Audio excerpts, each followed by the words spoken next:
La introducción, entonces, la entrevista clínica es una técnica que, entre muchas otras, viene a satisfacer los requerimientos de interacción mutua entre el entrevistador y el entrevistado, teniendo como referencia que la entrevista es el paso inicial del proceso terapéutico.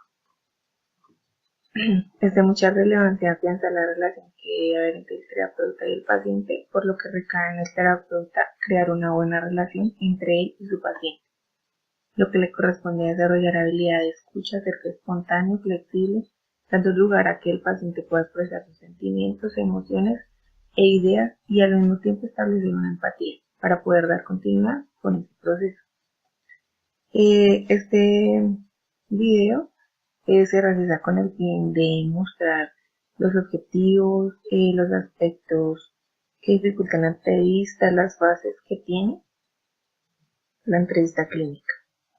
Entonces, como objetivos, encontramos el primero que se permite establecer por qué y para qué consulta al paciente. El segundo objetivo es alcanzar una comprensión compartida de su problemática. El tercer objetivo es explorar otra alternativa que no se hayan explorado. Y el cuarto es promover la práctica del paciente en la toma de decisión. El quinto es establecer y mantener una relación con el paciente que facilite el alcanzar los objetivos propuestos. Y el sexto es atenuar la ansiedad que el paciente esté experimentando.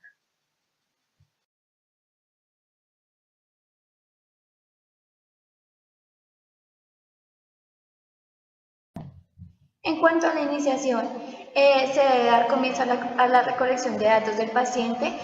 Siempre se le pregunta al paciente el motivo de la consulta y luego se recogen los datos de identificación. También se debe tener en cuenta que la entrevista que se le va a realizar al paciente no es un interrogatorio. En cuanto a la explicación, se le debe explicar al paciente qué se le va a hacer y cuál es el procedimiento a seguir. También se debe tener en cuenta que debemos tener contacto visual con el paciente para brindar mayor confianza.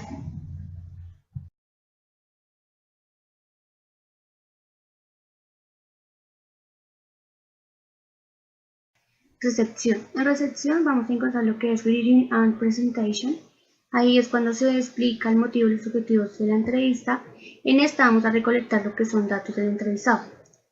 Datos como cuáles, como el nombre, porque es el motivo de la consulta. Generalmente se utilizan preguntas abiertas y poco trascendentes.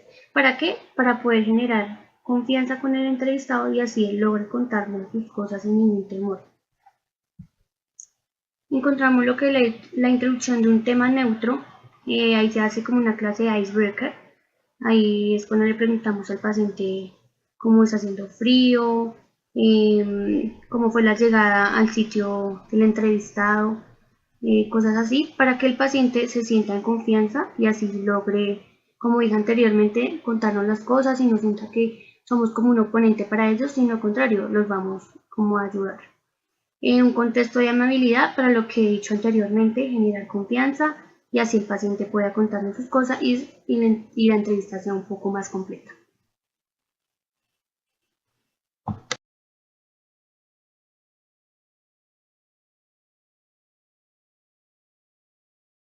Bueno, ahora vamos a hablar sobre la tercera fase de la entrevista, que es el desarrollo de la entrevista. Entonces, el objetivo pues de esta fase es poder dirigir el curso de la entrevista hacia aspectos relevantes. Esta es la fase más larga.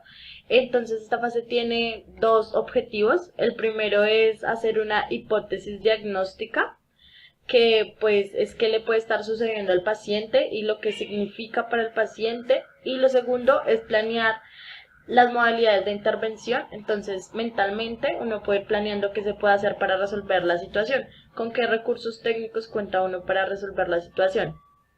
Entonces, lo primero que se debe preguntar es la problemática actual, en donde entra la cronología. La cronología, hay que preguntar hace cuánto está presentando los signos y síntomas.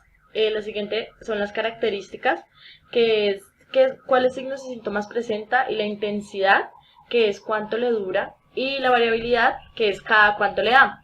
El siguiente son signos y síntomas del problema actual, entonces cuándo le dan y con qué los relaciona. Por ejemplo, si es un dolor de cabeza, si lo relaciona con estrés, o con qué lo suele relacionar el paciente. Y lo último es la conducta asumida. Entonces es qué ha hecho el sujeto, el paciente para resolver su problema. Entonces, en las fases del desarrollo comenzamos preguntando la historia personal. Dentro de la historia personal entra la etapa perinatal, las características del desarrollo psicomotor, los patrones de crianza, la adaptación social. Después continuamos preguntando la adaptación interpersonal, que tiene que ver con las características de las relaciones, las figuras de crianza, las características de las relaciones con hermanos, padres, madres, en general con la familia y pues el entorno interpersonal. El tercero es la adaptación social. Entonces en la adaptación social podemos preguntar el estilo de vida, el nivel socioeconómico y pues el rendimiento laboral de la persona. Se debe preguntar los antecedentes, entonces personales y familiares, los quirúrgicos, toxicológicos, hospitalizaciones, patológicos, farmacológicos. Y pues como último ítem de la fase de desarrollo se debe preguntar la historia familiar, entonces el tamaño de la familia, los tipos de relaciones, el papel que desempeña la familia y las características de...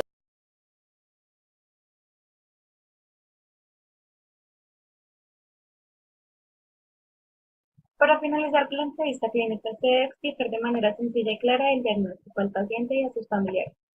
Se debe explicar qué es lo que está afectando su estado de salud y cómo, y las cosas que debe hacer para mejorarlo. También se debe explicar el beneficio de los medicamentos, el tiempo de uso y los efectos secundarios que trae cada uno. Para concluir, el entrevistado y el entrevistador deben de participar de manera igualitaria. Se debe respetar los derechos y valores del entrevistado y siguiendo cada uno de los ítems anteriormente mencionados, se puede llegar a un diagnóstico y así abordar de forma correcta el tratamiento.